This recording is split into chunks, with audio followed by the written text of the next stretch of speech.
Hi everyone! Welcome back to my channel. Today's video is about get ready with me. I have some new products I haven't tried yet and I want to try it today on this video. So please keep on watching!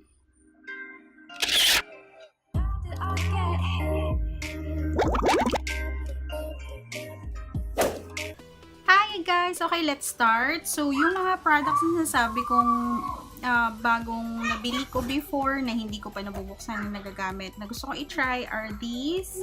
So, merong 4 lipsticks na matte me, and then ito yung nabili ko sa Japan na pressed powder, and then this fix and fix ng Etude House na primer, and then this pangkilay also from Etude House.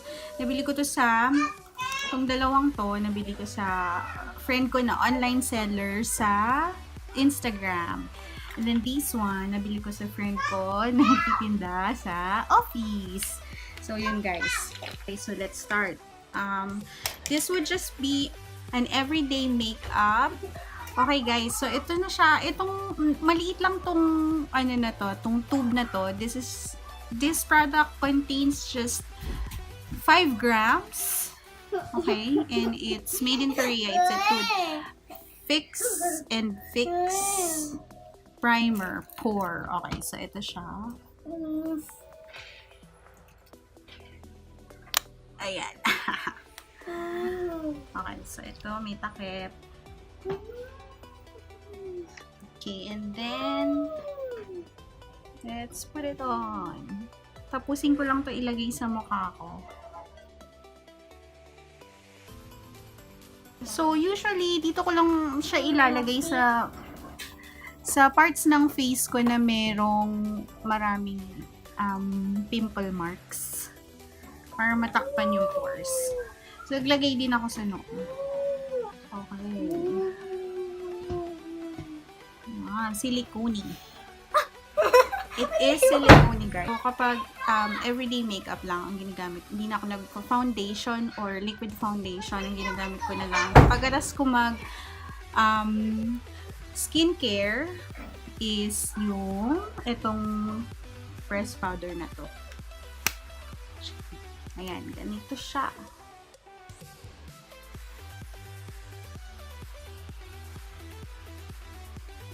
Ayan, mukhang pumantay naman na yung ano, I hope so. Okay, so pagkatapos nito, tapos itong Cezanne na pressed powder na nabili ko sa Japan. Mag-ano naman tayo. Itong ano ba to? Drawing eyebrow. The shade of this is gray black. So, meron siyang spoolie sa dulo, tapos sa kabila naman, retractable yung pencil. Ayan. So, tingnan natin kung how much product ang makukuha natin dito sa Etude House na drawing eyebrow. Ayan, ang haba na meron pa. Ayan, so ganyan karami guys. Ayan.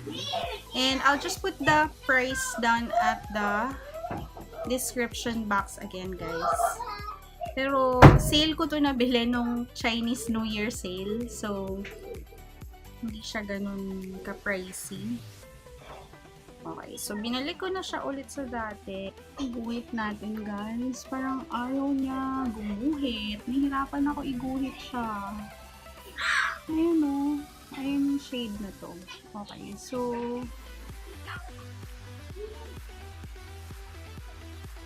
ayun siya. Ganyan yung kulay na. Okay. And then, magkilay naman tayo guys. Balikan ko kayo pag okay na yung kilay, ha? Kasi ang hirap magsalita at nagkikilay.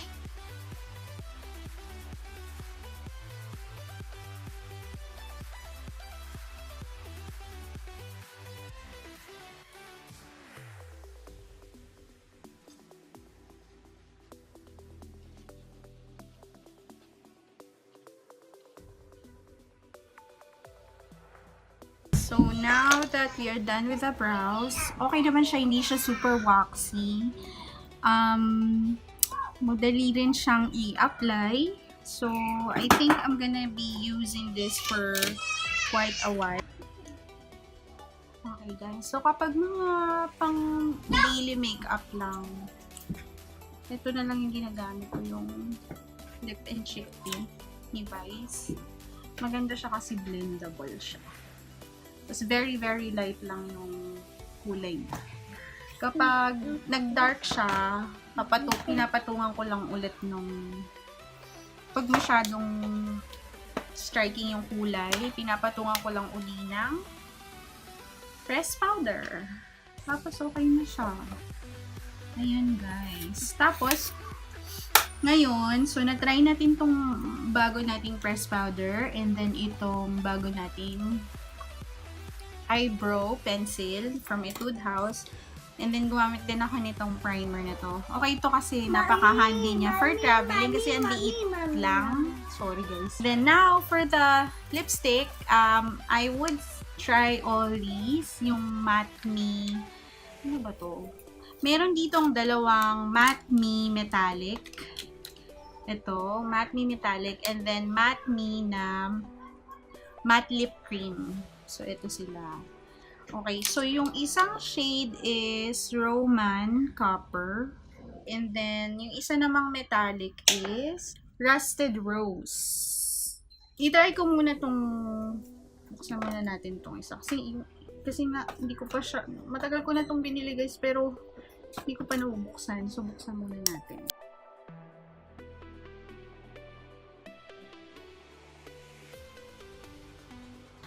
Ang price ata nito nasa 400 pesos. Okay, ito siya. So, ito yung applicator niya, guys.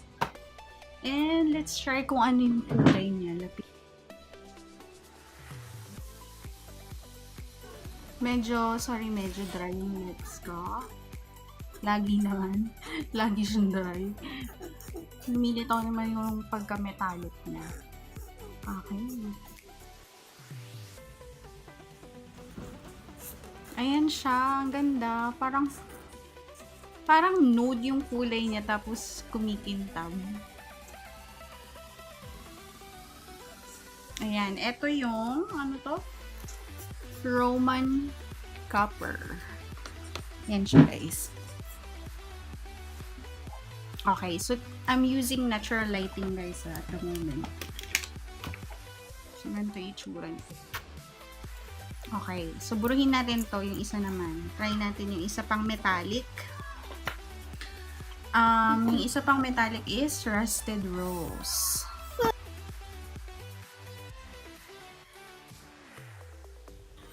So, I have removed the Roman Copper. Now, we're gonna try the metallic Matte Me in Rusted Rose. Okay. This is like an old rose color.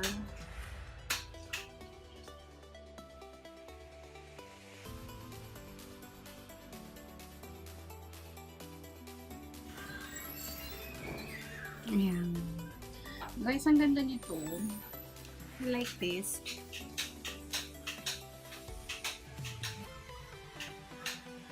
Ayan siya.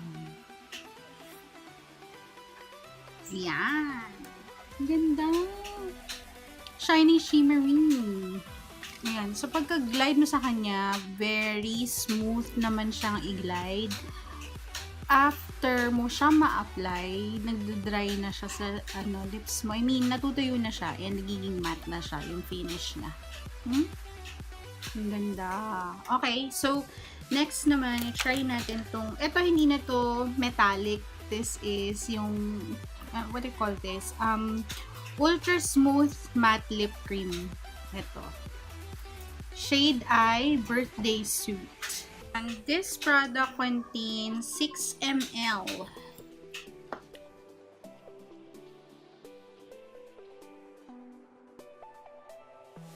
May pagka peachy naman ang shade nito, guys.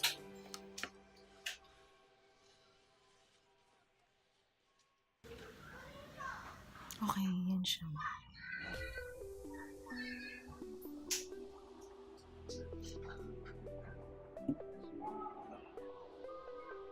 Ayan. Ganda din. Lahat sila maganda, guys. Okay, I'm loving this Matte Me lipstick. Okay, and the very last one is Velvet Supper. Parang ka-shade siya nito. Ay, hindi. Mas dark. Parang may pagka-mauve yung kanyang shade. Okay, guys. So, nabura ko na yung last shade nilagay ko. And this is the final one that I'm gonna try. Okay. Ang pangalan nito, Velvet Supper. So, lahat sila ay 6 ml. Okay. Let's try this.